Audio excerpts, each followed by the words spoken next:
मैसूर के महान शासक टीपू सुल्तान के बारे में कौन नहीं जानता। उन्हें मैसूर का शेर कहा जाता था। भारत के इतिहास की बात हो और टीपू सुल्तान का जिक्र ना हो, ऐसा हो ही नहीं सकता।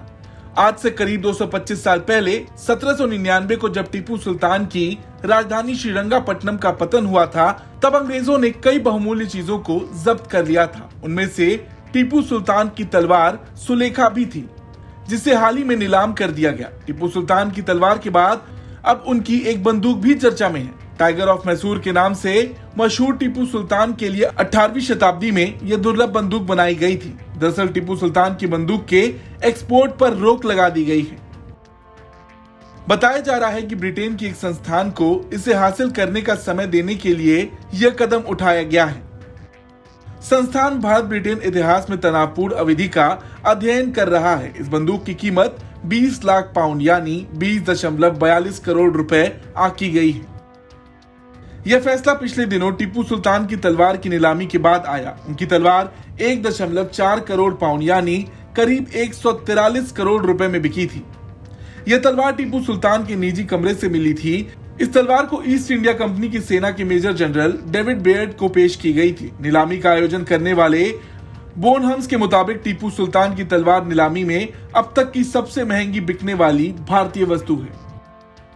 टीपू सुल्तान की तलवार की नीलामी की चर्चा पूरी दुनिया में थी और यही वजह भी मानी जा रही कि export of works of art and objects of cultural interest की समीक्षा समिति के सुझाव पर ब्रिटेन के कला एवं विरासत मंत्री फ्लिंटलॉक स्पोर्टिंग गन के निर्यात पर रोक लगाने का फैसला लिया।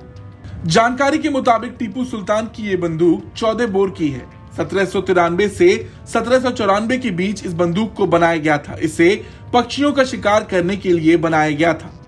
इसे असद खान मोहम्मद ने बनाया था, जिस पर उनके हस्ताक्षर भी हैं। ब्रिटिश औपनिवेशिक काल की इस बंदूक के बारे में कहा जाता है कि इसे टीपू सुल्तान के साथ युद्ध लड़ चुके जनरल अल कॉर्नवालिस को भेंट किया गया था। लॉर्ड पार्किंसन ने कहा, यह बंदूक अपने आप में अनोखी है। ब्रिटेन और भारत के बीच के अहम इतिहास का ये बंदूक उदाहरण भी है।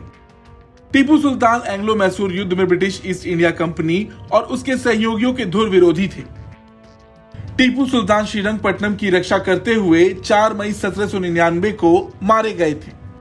उनकी मौत के बाद उनके उत्कृष्ट निजी हथियार युद्ध में शामिल ब्रिटिश सेना के तत्कालीन शीर्ष अधिकारियों को सौंप दिए गए थे। समिति के सदस्य क्रिस्टोफर रावल ने कहा कि यह बंदूक सुंदर है, साथ ही तकनीकी रूप से भी काफी उन्नत है। बंदूक के लिए निर्यात लाइसेंस आवेदन पर निर्णय 25 सितंबर तक टाल दिया गया है। आपकी इस बंदूक को लेकर क्या राय है, कमेंट करके जरूर बताएं। ब्यूरो रिपोर्ट, भारत तक।